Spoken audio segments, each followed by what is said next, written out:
Today, we are diving into a guide for first-time sales managers with KD, known as the father of modern leadership. Here's what KD has done as a sales leader. At Bench, he led the team to their first 1 million ARR months, tripling their customer base. At Patient Pop, expanded the team to over 170 members, double conversion rate and triple the sales pipeline. At Service Titan, he successfully grew the team from 20 to more than 70 reps in just 1 year. This is the SDR Game, the podcast created to accelerate your sales career and build more pipeline. In this episode, we'll cover: is leadership right for you? The transition from being an individual contributor to a leader role, tactical tips and insight from KD on leadership. Let's dive in. KD, welcome to the show. Pumped to be here, man. Long time coming, so excited for it and ready to dive in. Let's start with the first question I'm always talking about. Is leadership right for you? So we know that leadership is not for everyone. What key question an IC individual contributor can ask themselves to determine if a leadership role is the right fit for them? So there's 4 questions that I ask people on my team when they tell me they want to be in leadership that I ask them to think about before I'll even consider moving them into leadership. You know, the first is, are you ready to put your paycheck in someone else's hands? Are you ready to put your paycheck in someone else's hands? Because as a seller, your paycheck's in your hands, right?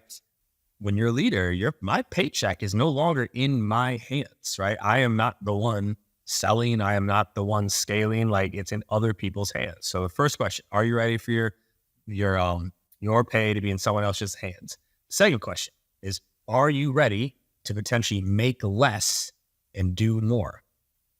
Right? The top performing seller almost always out-earns the manager and director, and oftentimes the VP. Like, if you are a top earning salesperson, you earn more than your manager by like a significant amount, right? You're probably earning almost as much as the VP just selling, right? So I have to ask this question: are you ready to potentially make less for doing more, right? Because leadership is harder. I don't care what anybody says. Leadership is harder than selling. Selling, oh my God, selling was the best. I miss it. There's probably not a month that goes by that I'm like, you know what, I should just go back and sell. Like, I loved that. Selling's fun and it's easy compared to this whole thing, right? Trying to get 150 people to do what's best and do what's right versus showing up and making cold calls. Cold calls is so much easier than that, you know? So it's like, you're going to be doing more, which leads to the next question, right? Is, are you ready to no longer have your results be tied to your work ethic? Because again, as a seller, you can work your way to results sometimes. Like, you can just brute force, put in the effort, put in the hours to get there. You can't do that as a manager. That does not work because you have to get other people to do things. And the last question is, are you ready for me to be upset with you for what your team is doing? Okay, like, are you ready to defend your team? Are you ready to be the one that stands up for them, right?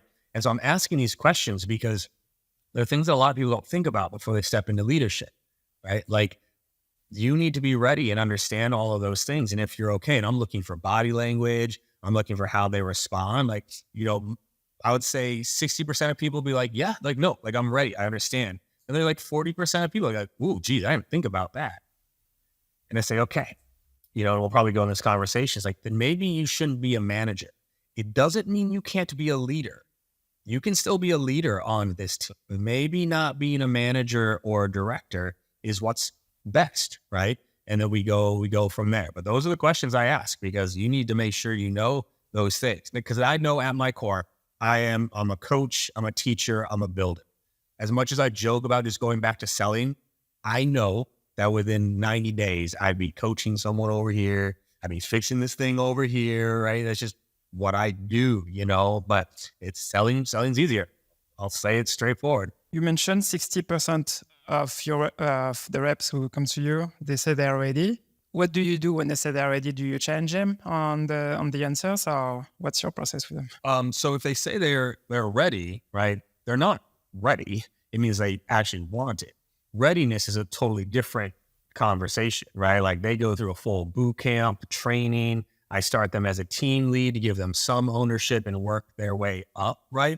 Because here's in my world, right? I don't know whether people will agree with this or not. generally speaking, I have already probably tagged you as a leader long before you've come to me saying you want to be a leader. Like if you have to come to me and tell me you want to be a leader, something's already that I didn't already know, or I didn't already see that in you. Something's already been a little bit off, right? Every single rep that I've ever promoted to manager, I knew long before they became a manager, they had manager potential. It was because they were already doing some leading before anything was ever asked of. So when someone says they want to, then we talk about what that will look like. We talk about what that path would be, what they need to do to earn it, how they can prove they are ready, and then they go down that path. And you said what they need to do to earn it, and you are saying about management potential. So what the triggers or maybe the things you are trying to catch? So there's a certain level of performance, like in the role, right? You don't actually have to be the top performer, right? But I do want you consistently performing, right? As long as you are consistently like 90 to 100% of your number, right? Like that's the first part. Okay. I don't need you at 110, 150. That's not like, I'm not moving you into management because you're a great seller. I'm moving you into management because I think you'll make other people better sellers, right? So consistent performance in role, that's first. Second is living the virtues and values of the org and company, right? Do you live the virtues and values of this team? Do you represent the behaviors that we are looking for? And then from there, and then how to earn it, right? You have to complete the boot camp, right? So there's a full like leadership management boot camp that you have to go through. And then you also have to pass, I guess, call them like back channel peer reviews, right? If I'm promoting you on the current sales team, I should be getting thumbs up from other people on that sales team if I mention it, right? If I go and I say, hey, Elric, Julia's been talking about getting into management. Well, how do you think the team would respond to that? And you're like, oh man, they'd love that. Great. They're like, ooh, I don't think so. I need to understand why, right? Because there are, again, sellers. You're good at selling. The version of you that I get might be very different than the version that the rest of the team is getting. And I have sussed out some things through that where, like, yeah, like I thought this person was great and they're doing all the things. Then you go and talk to the team and it's like, oh God, like, no, like they're awful to be around. Like no one on the team enjoys being around them or working with them. And I have to really dig in and figure out what's going on there, right? So that's how then you call it earn that promotion. And we do like that. I don't remember which podcast you are saying that, but generally you have like a training for the reps, but generally you don't have like a training program for managers. So for each company that you work for, did you build the bootcamp from scratch for them? No, let me rephrase that. I didn't build it from scratch because I have it all recorded now, right? Like I have my module on how to run a one-on-one, how to do issue diagnosis, how to do hiring, how to do firing. So I have all the content already for them to go through. So I'm not rebuilding it from scratch because I've built it. I update it, right? If there's some new things that I put in there, but no, like it's built.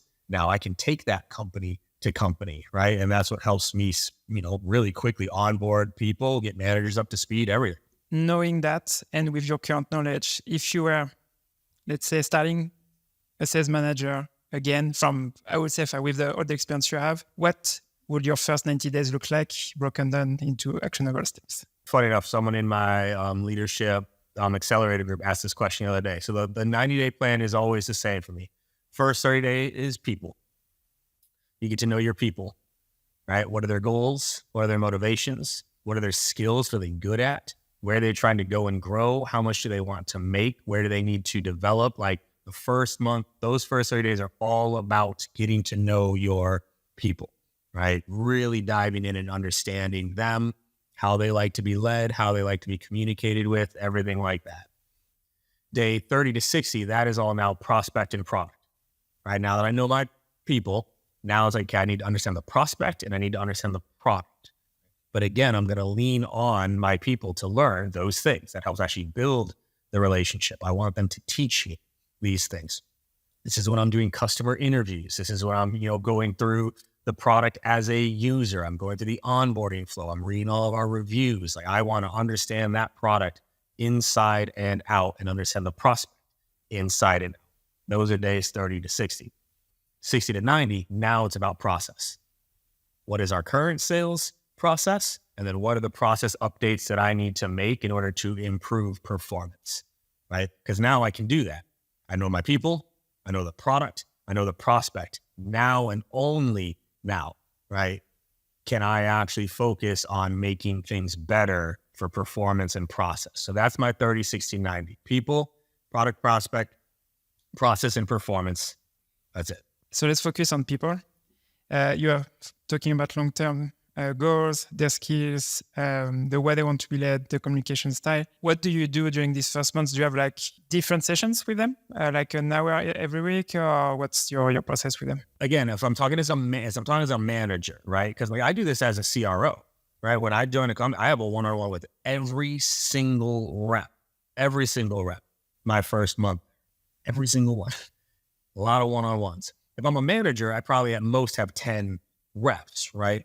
So yeah, you should be having multiple one-on-ones with them, right, over that month. But the goal of the one-on-one is about them, right?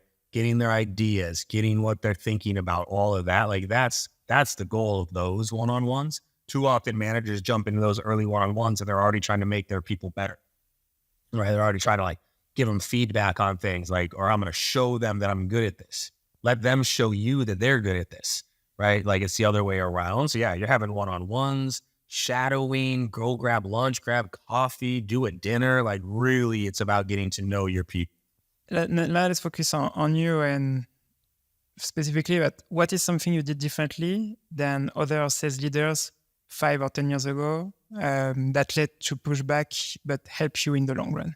Oh, checklists for sure. Checklist? There's this aversion to structure in sales that finally everyone is like catching up to, right? Like sales for the longest time, it's, you know, it's all art, no science. It's like, oh no, you can't build a script for enterprise sellers.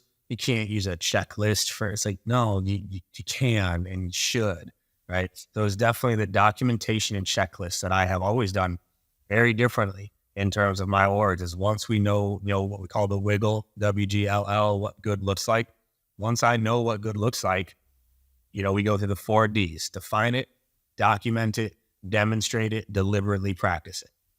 Right? That is very different than most orgs and most sales leaders.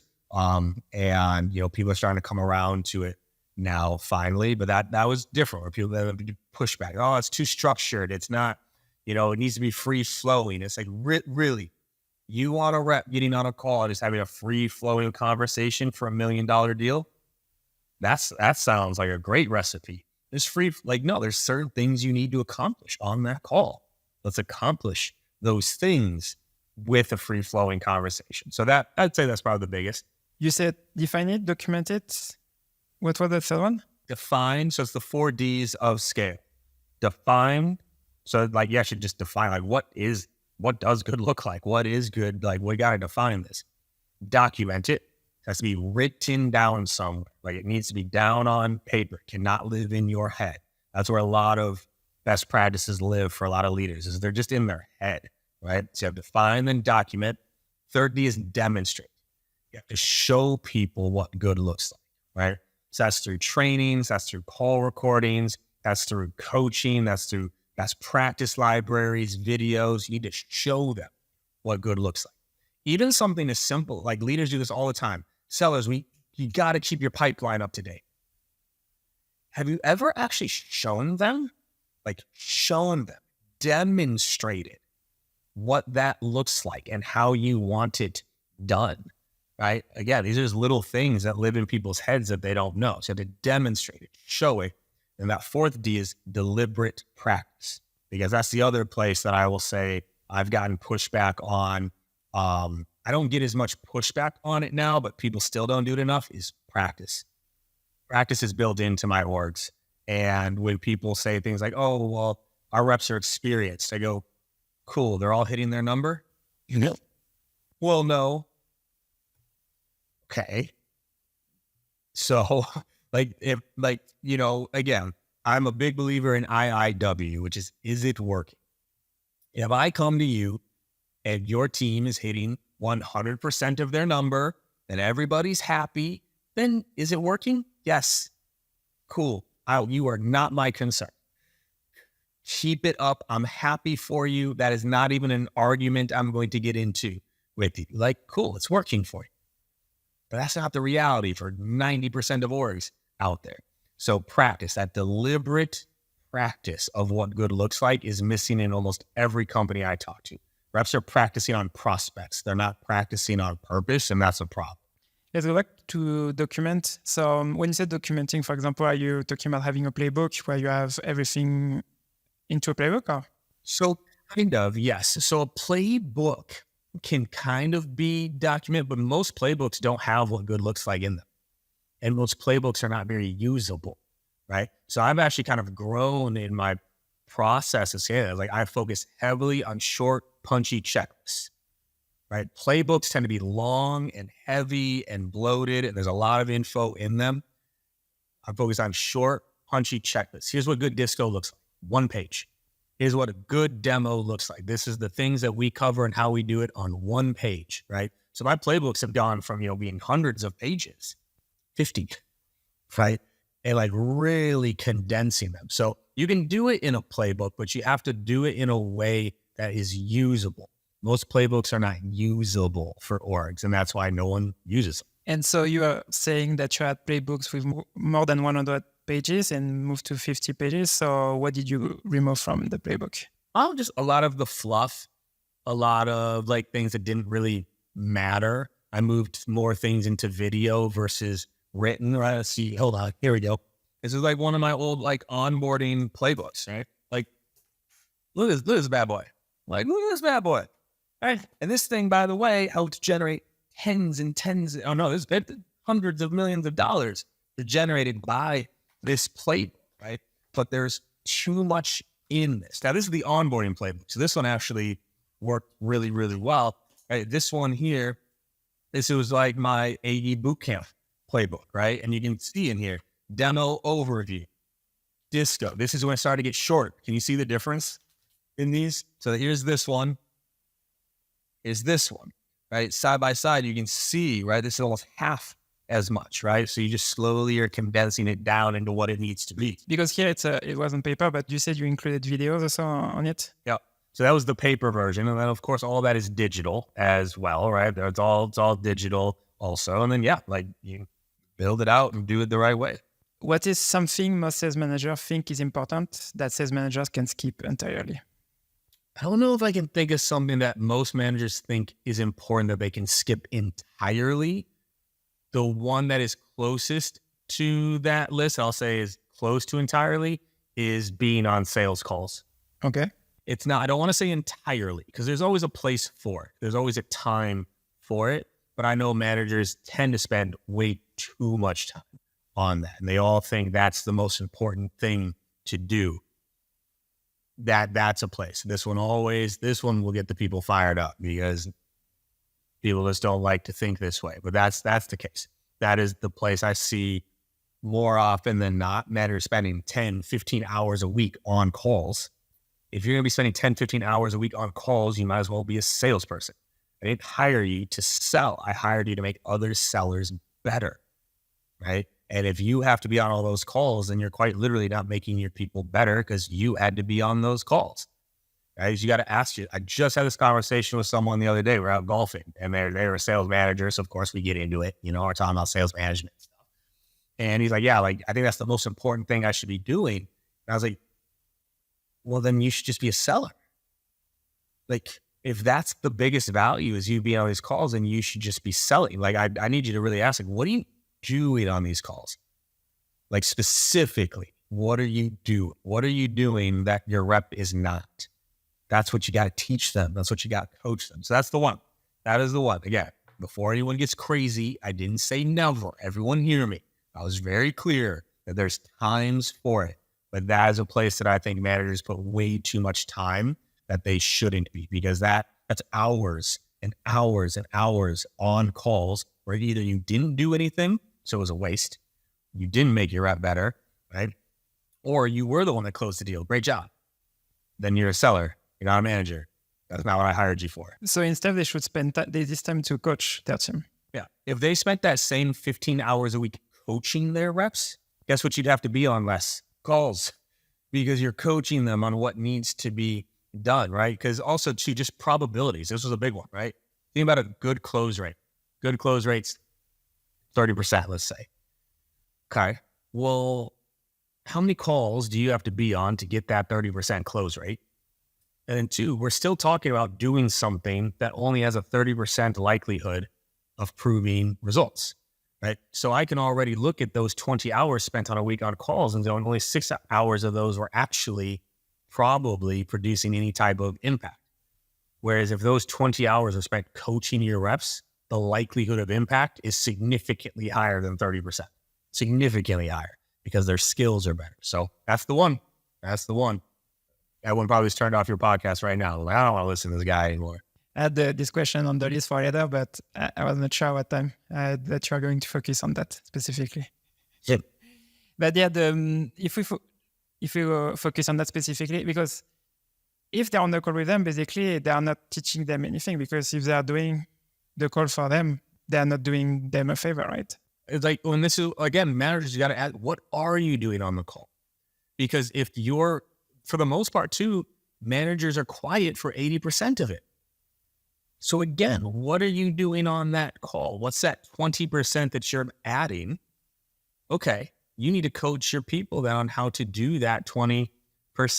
Like that to me, right? Otherwise, you're always going to have to be on those calls. And again, managers and VPs, because it's your fault that they're doing this, they think that is coaching, that I'm making my rep better by showing them how I do this. That's not how skill development works. I've been watching golf my whole life.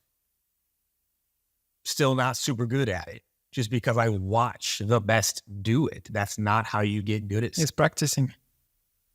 Uh-huh. What's something important to your daily routine as a leader you wish you started sooner, and why? It's actually funny. This was in my routine and then I lost it. I've had to bring it back, which was like just movement, walking. When I was in the office, I was always moving. Always moving. Right? I was averaging 12,000 steps a day, easy, right?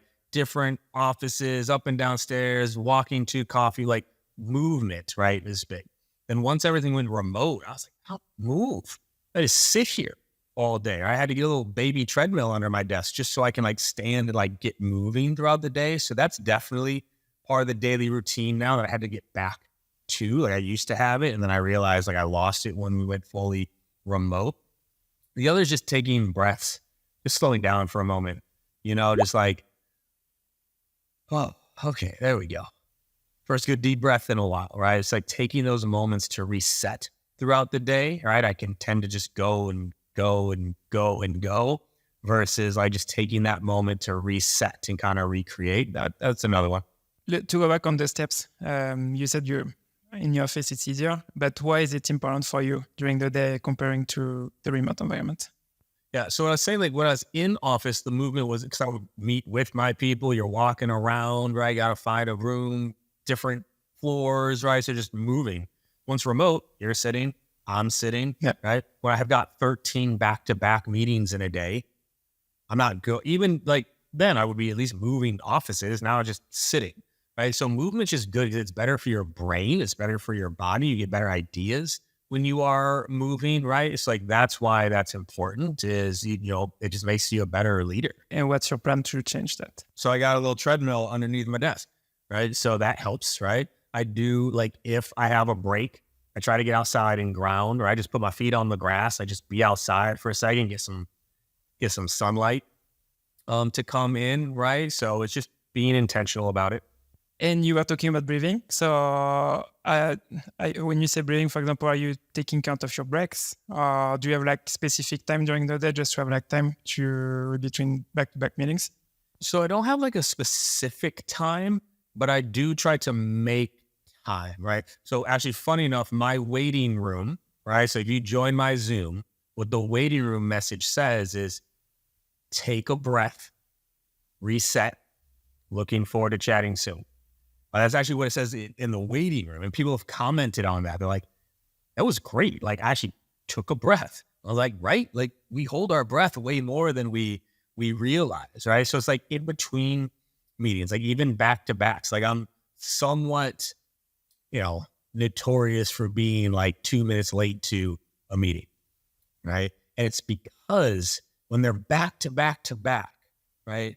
This one ends right at 2:30. The next one starts at 2:30.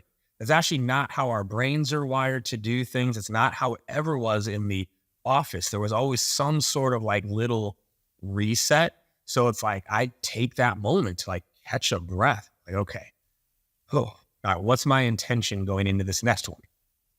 All right, now I can go in, right, to go through it. And to me, those 2 minutes are worth it. Okay, what I tried specifically is, on Google Calendar, you can set, instead of an hour, you can set 50 minutes. Oh, yeah. To stop that, because like you said, sometimes I have like 6 hours of back-to-back meetings, and that's something to prevent that. Obviously, it's not perfect, but that helps with that. The 50s and 45s like are pretty much all I ever do. I very rarely do 60s. It's the 30s. Those are the ones that kill me, because 30 minutes down to 25 is a lot harder, right, to pull off. And so it's the 30s that go back to back, right? That's where I get into trouble. The 45s, that almost always gives me a gap, always. But the 30s, those are the ones kill me, man. What can a new sales manager expect to struggle with along the way? Should have been the first and only question for this whole hour, man. Where are they going to struggle? I'll answer this as simply as possible. The biggest place that they will struggle is people. People are hard, right? People are not meant to be managed. Right? We are unmanageable. We can barely manage ourselves, let alone manage other people. So your number one challenge as a manager, as a leader, will always be people, always, which is why I try to spend so much time trying to understand people. What makes us tick? What are the commonalities across people? What are unique about people? What does fear cause people to do? What does anxiety cause people to do? How do people learn? How do people communicate? Like, I'm obsessed with trying to understand people better, because that is all leadership is. That's all parenting is. That's all marriages are. That's all selling is. It's people, right? And that is where managers, will struggle, is how do you get people to do what's best? How do you get people to change their behavior? How do you get people to change their minds? How do you get people to change their habits? Like, that is the biggest challenge by far in leadership, by far. And I still struggle with it every day, right? And I've gotten good at it, pretty dang good at this thing, but I got to work at it. And I'm still trying new things, and I'm still trying to adapt and figure out better ways to do things for people. I ran into one of my old managers a couple months ago, and like we were talking about stuff, and I showed him something. He's like, whoa, like, this is new. I've never seen this. I was like, bro, you worked for me 4 years ago. Like, what do you think I've been doing? Like, I'm still trying things. I'm still testing things. I'm still learning. I'm still figuring out how to do this, but it's people. How can you get people to do what is needed to be done is going to be the biggest struggle that you deal with, because people are emotional. We're illogical. At our core, we actually are pretty lazy. Like, we always want to find the easy way to do things, right? All great inventions were all built around ease. Everything that's ever been invented was to make something easier, right? Very few things have ever been invented to make something harder, right? We are ease creatures at our core, and that is the hardest part of leadership. We can think about, for example, in SDR, that's struggling with cold calling, for example. It was not consistent. So what would be your process to change that? So first is can I understand why they're struggling, right? Can I understand why they are struggling? Is it a confidence issue? Is it a competence issue? Is it the same? Is there a fear somewhere? Do they not know how? So first I need to understand that. Then with cold calling specifically, cold calling almost always roots from a place of fear and a place of uncertainty, right? It's a lack of confidence to make those calls. Well, what builds confidence? Coaching and repetition. So I'm going to coach them and give them a lot of repetition in a safe space first. Let's do this in practice. Let's get comfortable there. Then from there, it's actually setting them up for success and building up the behavior, right? So when you're trying to create a habit, you actually want to start small. This is how a lot of sellers and leaders don't do this, right? You get at an SDR boot camp and it's, all right, 100 calls a day. You're like, what? Like, so if I'm working with this individual, okay, 10 calls. So tomorrow's your first day on the phone, 10 calls. 10, 9, 8, 7, 6, 5, 4, 3, 2, 1. And I don't even care if anybody answers, but you are going to make these 10 calls. Then you're going to make 12. Then you're going to make 15. All the while, you're still practicing, you're still learning, you're still getting coaching around this, right? And like, truthfully, if it's someone that I really do want to invest in, I'm even changing what they're calling for. Right? I literally want you making these calls just to learn something about the business. Right. So that the scripting actually sounds like this. It's like, hey, Elric, I was actually thinking of sending an email over to Jenny, but I didn't want to waste their time if it didn't make sense. Like, could I ask you 2 quick questions, see if it's even worth sending her something? Okay. Right. Like, I'm getting them into making the calls. They're going to learn something. And they say, all right, thank you. Bye. They get off the phone. So you build them up. And the last key point here is positive recognition. Massive amounts of positive recognition for doing the thing that I'm asking you to do. You did it. Those 10 calls. Way to go, Elric. That's what I'm talking about. I didn't book any meetings. I didn't ask you to book any meetings. I asked you to make those calls today and you did it. Great job. Let's do it again tomorrow. We're going for 12. I could do more than 12. I bet you can. I'm just asking for 12. That would be the process for that individual. What you just mentioned here, it made me think about the book Atomic Habits, actually. And there's a whole chapter about building habits and specifically about training. And they are talking about running a marathon, for example. And you're not starting by running a marathon on day one. And so they give the example of building the habit first on, hey, every day you go outside and you walk for 10 minutes. And that's it. And then you start increasing that. So if we talk about building a habit also, it's for someone who is struggling or maybe was afraid of cold calling, maybe a better approach to build this. Yeah. It's slowing down to speed up. I know there's leaders listening right now, but I don't have time for that. I mean, okay, you don't have time for it, but it would work better. So you have to make a choice, right? You can either force people in fast and burn them out or watch them fail, or you can take a little bit more time and build them up to what they need to do. Just a choice, right? Like everything in leadership is about choice. You can run it however you want to. I've run it on both extremes. I'm going to get you failing hard fast. It doesn't work well, y'all. I'd rather build you up, get you feeling good, give you some wins and watch them grow faster. It's so much better. And at the end, doing this way, actually, it builds the skill for the person that you're working with. Because if we go back to what you are saying, it's hard to manage people. And because of that, if you say it's 100 calls and you don't take the time to build the confidence or build the skills to get to 100 calls, it's not going to work in the long term. So, yeah. And just as we wrap this thought up, what do you think that does to my relationship with that rep as their manager? I think maybe it's a stronger relationship. Maybe they have a little bit more trust in me. Maybe they see me as more of a guide and a mentor than a manager when I'm really focused on trying to develop them.